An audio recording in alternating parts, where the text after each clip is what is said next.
अभी अरब सागर से उठे तूफान तौकते का असर खत्म भी नहीं हुआ था कि एक और तूफान का खतरा पैदा हो गया है।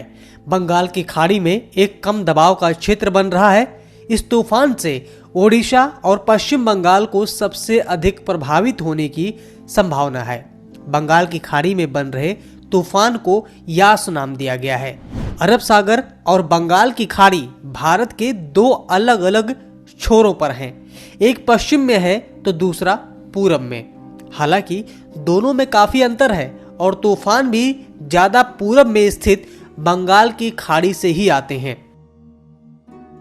अरब सागर के मुकाबले बंगाल की खाड़ी में पैदा हुए तूफान की भयावहता भी ज्यादा होती है। तो आइए जानते हैं कि आखिर क्या कारण है कि बंगाल की खाड़ी में ज्यादा तूफान बनते हैं। मौसम वैज्ञानिक बताते हैं कि अरब सागर के मुकाबले बंगाल की खाड़ी ज्यादा गर्म है और इसी गर्माहट की वजह से कम दबाव के क्षेत्र को तूफान में बदलने के लिए मदद मिल जाती है। वहीं हवा के बहाव के लिए भी बंगाल की खाड़ी उपयुक्त हो जाती है। इस कारण तूफान विकराल रूप धारण कर लेते हैं और ज्यादा तबाही मचाते हैं। हालांकि हाल के समय में अरब सागर में भी मौसमी गतिविधियां तेजी से बदल गई हैं, जो कि एक चिंता का विषय बनी हुई हैं।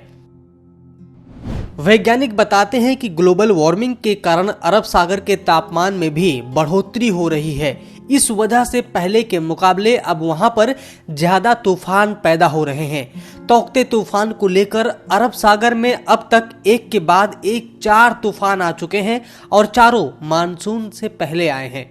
मौसम वैज्ञानिक बताते हैं कि औसतन बंगाल की खाड़ी में प्रतिवर्ष 4 और अरब सागर में 1 चक्रवाती तूफान आते हैं।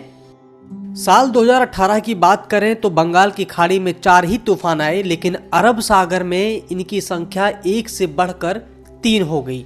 अरब सागर में आने वाले तूफान में 2014 से 2019 के बीच कुल 32% की बढ़ोतरी देखी गई है। भारत के दोनों छोरों से बढ़ रहे तूफानों की संख्या के पीछे हिंद महासागर के तापमान में वृद्धि को मुख्य वजह माना जा रहा है। 2014 के एक शोध में यह पाया गया कि हिंद महासागर का औसतन तापमान 0.7 डिग्री सेल्सियस बढ़ गया है। सब्सक्राइब करें पर्यावरण पोस्ट।